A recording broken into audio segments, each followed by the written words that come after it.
Hello, internets. Jesus loves you. My name is Cody, and this is the Christian News Show we do on Mondays, Wednesdays, and Fridays with GeeksUnderGrace.com. I did want to remind you guys before we get into the news today that I will not be here Friday, but I do not know if we will not have a video. I haven't figured that out yet. I will know tomorrow, so if you follow me on social networks, you'll find out there. And second of all, if you want to help support the show, there's a couple ways you can do that. You could share this video, that does amazing things, or right over here, you could actually do it financially if you wanted to. But nobody else does, so why should you? And our first story of the day is about a teacher named Nancy Perry. Because I know as well as anybody that sometimes words tend to slip. You say something and you don't mean it, or you didn't mean to at least say it to little children. And I am hoping that is the case for Mrs. Perry, because she told children that Obama is not a Christian, and if your parents voted for him, they are also not Christian. Things you don't say to little kids. And I think there are a couple other things to note. First of all, you can be a Christian and vote Democrat. And another thing to note is that Obama is in his final term. If he wasn't a Christian, he wouldn't have had to have gone to an Easter church service. There's no reason for him to do it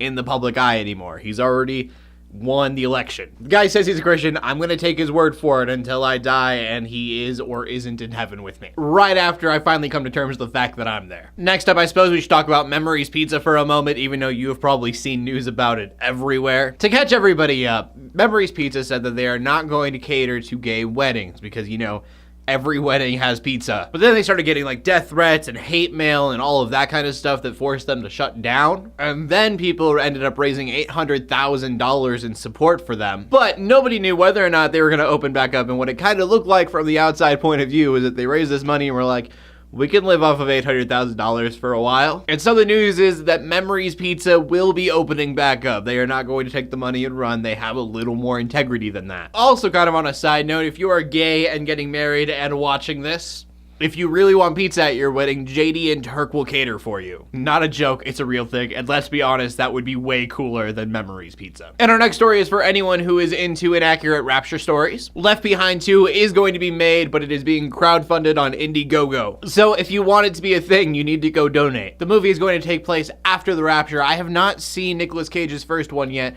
I think I'm gonna go do that tonight because I completely forgot about it. Though I heard good things, so maybe you wanna check it out. Moving on, a while ago we talked about Tennessee actually wanting to make the Bible their state book. And it was debated in the comments a little bit whether or not that was separation of church and state. I mean, it is just the book itself. Well, regardless of what you believe on the matter, Tennessee won. They got the Bible to be their state book. Which honestly, for somebody who is always fighting for separation of church and state, I find this kind of cool. I mean, in that state alone, it is probably a book that has impacted the most people there. And from that, we go on to the final story of the day, which is about prayer. Apparently, there have been 1,500 medical studies done that prove that prayer is actually good for you. First off, prayer can help you not get sick, and if you do get sick, it can help the healing process go faster. And what I found even more interesting is that there is a 7-year difference in lifespan between people who pray and people who do not. Now, an atheist is going to tell you that it's all psychological, meaning that, of course, if you are praying, you're going to heal faster because you're going to be hopeful and be in a more positive mindset. And my answer to that would be,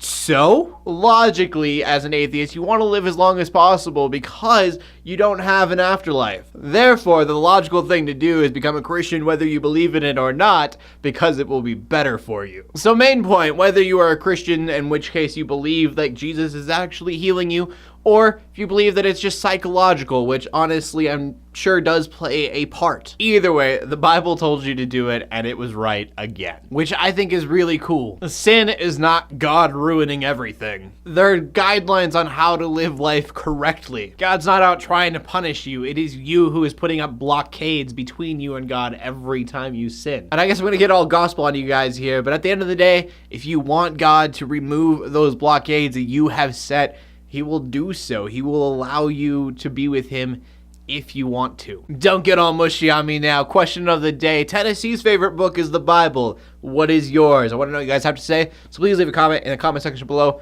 with your answer. Make sure you check out GeeksUnderGrace.com for more geeky content. My name's Cody Armour, bringing you Christian news in a not so boring kind of way every Monday, Wednesday, and Friday. In closing, let the haters hate, let the critics pray. And to everybody like, subscribe. I will see you later, and God bless.